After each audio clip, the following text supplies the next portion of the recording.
The Bards of Wales is a poem which can be recited off by heart by many Hungarians, but in Wales little is known of this poem, written by Janos Arany in 1857. Just a few days ago marked the 200th birthday.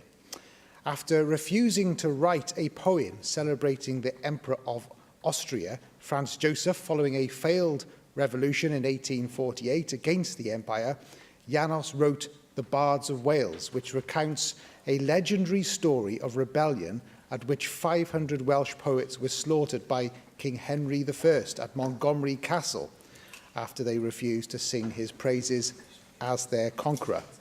Well, Arany's 19th century poem is still taught in schools in Hungary.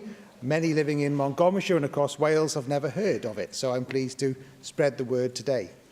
Last Thursday, a special televised celebration of his life, the life of Janos Arany, was held in Budapest, attended by the Hungarian president, at which Arany was presented with a posthumous honorary status of Freeman of Montgomery by the mayor of the town.